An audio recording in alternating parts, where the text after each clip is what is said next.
You're watching ATN, where we don't do news, we just talk entertainment. Share and subscribe. Hey guys, welcome to Entertainment Talk Nation. This is Rob. This video, we're going to get back onto the March of the King 2018. It's been a while since I did a March of the King video, but as I mentioned to you guys before, there may be months where we have 3 videos, 4 videos, or just 1. But now we're going to discuss something else. We're going to get back into discussing a little bit about Mothra. A couple of months back, you guys probably saw my video discussing Mothra, its origins, the whole twin thing, and how would they work that out if they wanted to go that route. I will leave the link in the description for those of you who may not have seen it, or just to refresh your memory. But in that video, real briefly, I go over it. I spoke about if they were to incorporate the twins as actual people, not fairies, and they lead a cult that worship Mothra. And that would also cause a big conflict between humanity and this cult following for this monster. Well, I thought about, what if there was another origin? If they didn't go that route, because there's a good chance they won't. You know, we all know that if they went the original fairies, that just wouldn't work. If they try to modernize it, it could work better, but we don't know. They're probably not going to go that route. One thing that stuck in my mind was the ending of the movie, or towards the end of the movie, right before Brody blows up the nest. Obviously, there's a lot of eggs with Muto in them, and what if they decided to use that as a source for Mothra's origin? I don't think it would be a horrible idea. I mean, we could sit here and say, oh, but it blew up, and blah, blah, blah, blah, blah. But, you know, movies always change things around. They always come back and say, oh, but there was that one that survived. Kind of like in Godzilla 98. You know, they blew the hell out of Madison Square Garden, only for the end to be one Godzilla coming out of the egg, who obviously we never saw, unless you watched the cartoon. I'm assuming that was the lone Godzilla at the end of that movie. But, so the chance of them going back and using a surviving egg as a source for Mothra, they can do it. I mean, that's a question that's easily answered. They can do that if they want to. Will they? Probably not. But let's play devil's advocate. Let's speculate, okay? So how would this work? How would you use Mothra in this movie coming from this egg? And this is kind of how I saw it, how I thought about it. Now, first of all, before I actually get into it, there's going to be a couple of people that are going to come out and argue that every Muto in the egg looked the same. We don't know that. Every Muto that we saw in the eggs looked the same, but there was a whole mess of them. Hell, there could be a row of different Muto that just happen to look the same, and then another row that just happen to look different from those. So, let's just play devil's advocate here. Let's not get crazy, because I know people sometimes get a little crazy, get a little too technical. But every Muto looks the same, and they don't look like Mothra, so it won't happen. We didn't see every egg. Okay, so let's just play devil's advocate. Hear me out. So, this egg survives, okay? Happened to survive the blast. After the blast and with all the damage, it kind of just went down into the sewers or underneath the sewer, however you want to do it. So slowly but surely, as time has progressed, because we don't know if this movie is going to jump too far in the future or not, I'm assuming it will jump at least maybe 5-6 years into the future, but that's just a guess. And over time, this monster has grown. It's barely grown, but it's doing it. And it gets to the point where underneath San Francisco, it just can't be there anymore. And it just naturally comes out onto the earth and starts wreaking havoc in San Francisco again. Now, we can start things there because we've already had kaiju experience there. People know, they have a little bit more experience on how to deal with it. Not that you can really do much to deal with it. You're going to have to run your ass away. But this is how Mothra starts in its larva form. Because that's one thing I don't think I really spoke about in my other videos was, is Mothra just going to come out and be flying already and all this? Or is she going to have a larva form? And that's where it kind of led me to where I'm talking about now. If they wanted to go the evolution from larva form to Mothra, this is how I saw it. That this is an egg that was left over by the Muto, and it hatches, and it comes out, and it's a larva form. You know, maybe it looks a little bit like the Muto, not 100%. It really does look like a caterpillar, but maybe it's a form of Muto we didn't see before. And maybe the Muto we saw in the prior movie were not fully evolved. And that's what we get to see with Mothra. So she comes out, and in caterpillar form, not even really trying to destroy anything. Not even, hostile, so to speak.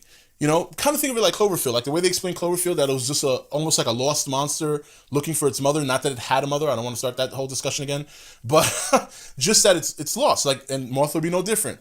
She comes out, and she's looking for somewhere to feed, or maybe she's evolved to the point now where she has to come to the surface to cocoon herself. Let's go with that so we can speed up the process here. So she comes out, and she's looking for a very viable place to cocoon herself. Much like the Muto did, perhaps the Muto in the first movie they came out of their womb a little bit too soon, however way the case. But anyway, back to the point. So she's looking for a place to cocoon, and this is what wakes up Godzilla. That familiar sound, or that familiar communication that Dr. Serizawa spoke about. So Godzilla hears something that he's heard before. He's like, wait a minute, I thought I killed these fuckers. And that's how he comes out. And by the time he gets to the surface and he tries to make it to San Francisco, that's when Mothra is born. Too late. She cocooned, takes off, flies away. Now she's still a young creature that is very much confused. Now she'll get a little bit more hostile. And this is where they can pick whatever city they want to go to next. Like if she wants to fly to Chicago, she wants to fly to Vegas, she wants to fly, wherever. And then maybe you can start incorporating the whole deity thing, because no one's going to really figure out, nobody really knew about the nest, okay, except the government. And to them, the nest is already gone. So this is just another monster that came from the depths and just happened to surface on San Francisco. However, Dr. Serizawa would kind of put two and two together and stuff like that. There are a couple of people who will put two and two together because they knew about the nest. But this is how it starts. There's people, because I'm hoping they keep some beautification of Mothra. Not too much. If you do it like what Toho looks like, that's a little bit too much beautification.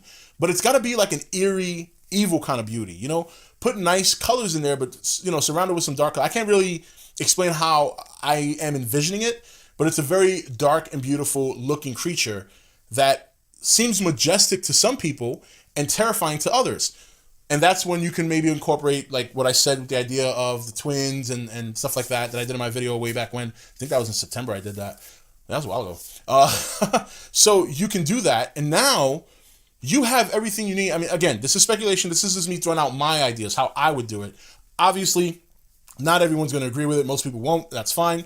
But, yeah, I just thought of that like the other day. I'm like, that would be kind of cool, at least for me, in my opinion, if there was a surviving egg that turned out to be a Mothra larva that eventually grew to the point that it had to come to the surface, didn't start out hostile because it's still young, had to come to the surface to get its next stage of evolution from Mothra to the flying Mothra.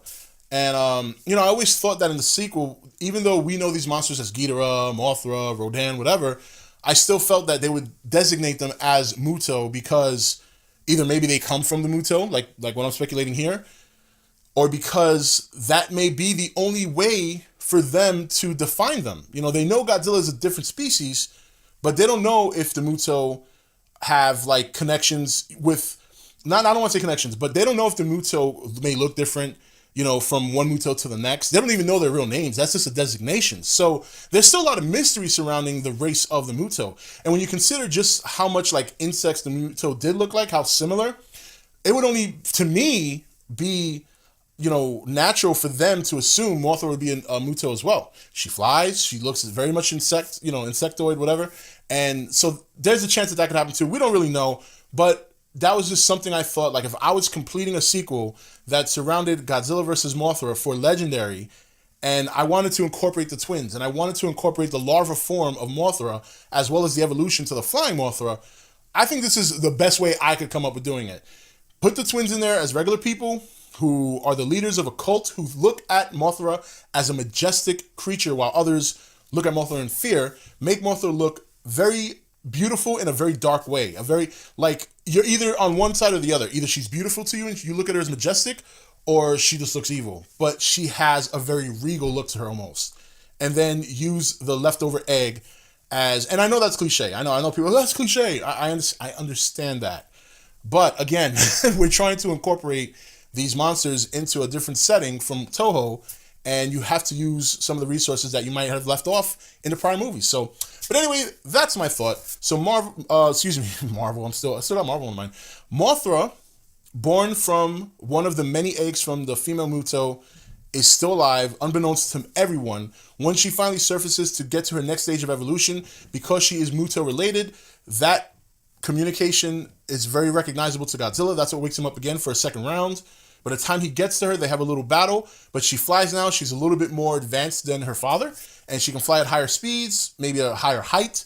Whether or not they give her the EMP, that's up to them. But again, I wouldn't give it to her. I'd give her, some of her other powers, not too much, not like the laser beams and all that. But yeah, so that's my idea. That's my speculation. Will it happen? Of course not. Something completely different is going to happen than any of us can assume, but it's fun to speculate as always. Anyway, guys, this is Rob signing off for ETN, where we don't do news, we just talk entertainment. Take it easy. Thank you for watching ETN. Don't forget to comment, share, and subscribe.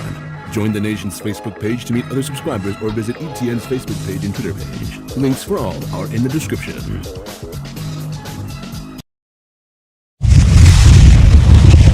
You're watching ETN, where we don't do news, we just talk entertainment. Share and subscribe. Hey guys, welcome to Entertainment Talk Nation. This is Rob. This video, we're going to get back onto the March of the King 2018. It's been a while since I did a March of the King video, but as I mentioned to you guys before, there may be months where we have 3 videos, 4 videos, or just 1. But now we're going to discuss something else. We're going to get back into discussing a little bit about Mothra. A couple of months back, you guys probably saw my video discussing Mothra, its origins, the whole twin thing, and how they work that out if they wanted to go that route.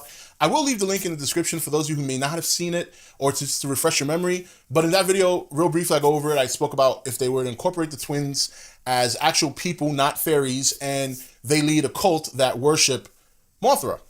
And that would also cause a big conflict between humanity and this cult following for this monster. Well, I thought about what if there was another origin? If they didn't go that route, because there's a good chance they won't. You know, we all know that if they went the original fairies, that just wouldn't work. If they try to modernize it, it could work better, but we don't know. They're probably not going to go that route.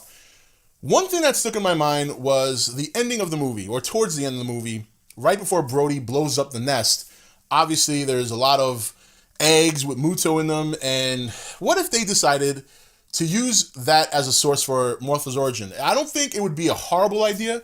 I mean,